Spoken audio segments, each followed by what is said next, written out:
Ready start. अक्सर महिलाओं के अधिकारों, उनकी पुरुषों से समानता और शिक्षा की बातें की जाती हैं। नारी शक्ति के नित नए नारे दिए जाते हैं, मगर यह भी सच है कि कोई भी इंसान या तबका तभी अपने अधिकारों के लिए लड़ सकता है जब वह शारीरिक रूप से भी सक्षम हो। हमारे देश में लड़कों की परवरिश पर तो ध्यान दिया जाता है, लेकिन लड़कियों के स्वास्थ्य पर उस तरह ध्यान नहीं दिया जाता है। हमारे देश में ऐसी मानसिकता की प्रधानता है जिसमें लड़कियों के साज श्रृंगार की ओर ज्यादा झुकाव पाया जाता है। उनके परवरिश में शुरू से उनके सौष्ठव और सुंदरता पर ध्यान दिया जाता है, जिसके कारण उनका शारीरिक विकास उतना नहीं हो पाता। वे अपने आगे के जीवन के लिए शारीरिक रूप से तैयार नहीं हो पाती। उनमें अपने खानपान को लेकर जागरूकता का अभाव होता है। साथ ही किशोरियों में मासिक धर्म के कारण खून की लगातार क्षति होती रहती है। फिर विवाह के बाद गर्भवती होने और बच्चों के जन्म के समय उनमें रक्त की कमी होने का भय बना रहता है।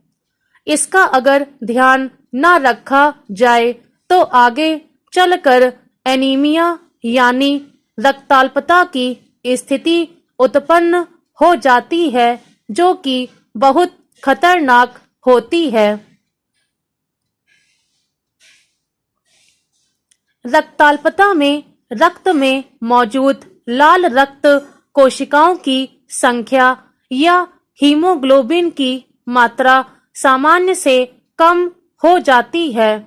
गौरतलब है कि शरीर में ऑक्सीजन प्रवाह के लिए हीमोग्लोबिन की आवश्यकता होती है। ऐसे में अगर शरीर में लाल रक्त कोशिकाएं और पर्याप्त हीमोग्लोबिन नहीं है तो उसकी वजह से शरीर के ऊतकों तक ऑक्सीजन ले जाने के लिए रक्त की क्षमता कम हो जाती है।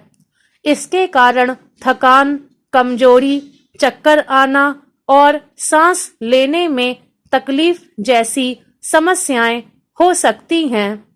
कई मामलों में तो यह कमी जानलेवा भी हो सकती है। भारत में 15 से 49 वर्ष की आयु की करीब 53.1% महिलाएं और युवतियां खून की कमी और एनीमिया का शिकार हैं। भारत में महिलाओं में रक्ताल्पता वैश्विक औसत से 20% ज्यादा है। राष्ट्रीय परिवार स्वास्थ्य सर्वेक्षण 5 के आंकड़ों के अनुसार देश में खासतौर से गर्भवती महिलाओं में खून की कमी ज्यादा देखी गई है। हाल ही में आई एक फिल्म आदि पुरुष के स्तरहीन संवादों ने एक बार फिर यह सोचने को मजबूर कर दिया है कि क्या केवल हल्के मनोरंजन के लिए आस्था से खिलवाड़ किया जा सकता है।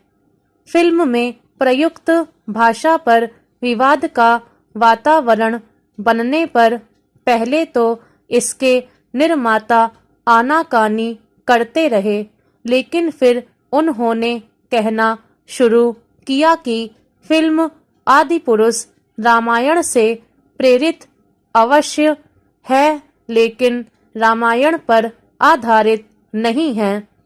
इसके बाद भी विवाद नहीं थमा तो लेखक ने विवादित संवादों में संशोधन करने की घोषणा कर दी।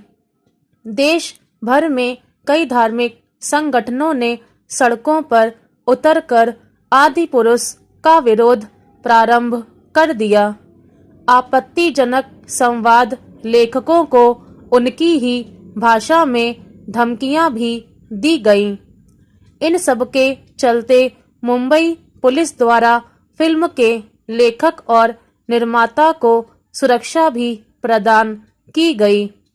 इस दरमियान पड़ोसी देश नेपाल से भी इस फिल्म के विरोध और इसका प्रदर्शन रोकने के समाचार मिल रहे हैं।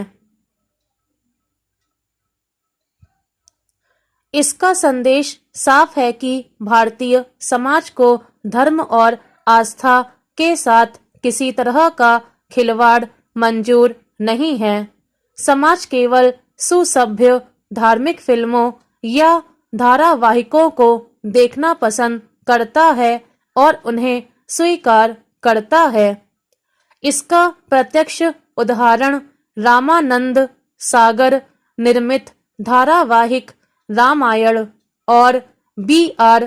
चोपड़ा निर्मित धारावाहिक महाभारत हैं। जब दूरदर्शन पर इनका प्रसारण होता था तो सड़कों पर सन्नाटा छा जाता था। पूर्व में जय संतोषी माँ और संपूर्ण रामायण जैसी अनेक धार्मिक फिल्में भी प्रदर्शित हुईं, जिन्हें देखने के लिए लोग चप्पल जूते उतारकर सिनेमा हॉल में प्रवेश किया करते थे। आस्था आज भी उतनी ही मूल्यवान है, लेकिन धार्मिक फिल्मों की एक निर्धारित सीमा है। प्रत्येक अभिव्यक्ति की मर्यादा है, जिसका पालन हर एक के लिए जरूरी है। आस्था से खिलवाड़ हमेशा विवादों का कारण बनता है। गुणवत्ता और उत्कर्ष श्रेणी का अपना महत्व है, जिसे कभी भी नजरअंदाज नहीं किया जा सकता। बहरहाल स्तरहीन धार्मिक फिल्मों का निर्माण करते समय निर्माताओं और लेखकों को हमेशा धार्मिक मान्यताओं और लोगों की आस्था से जुड़े मूल्यों का समुचित आदर करना चाहिए, सम्मान करना चाहिए। साथ ही केंद्रीय सेंसर बोर्ड को भी संवेदनशील विषयों पर बनाई गई फिल्मों को प्रसारण की अनुमति देते समय सर्वोच्च विवेक का इस्तेमाल करना चाहिए। स्टॉप।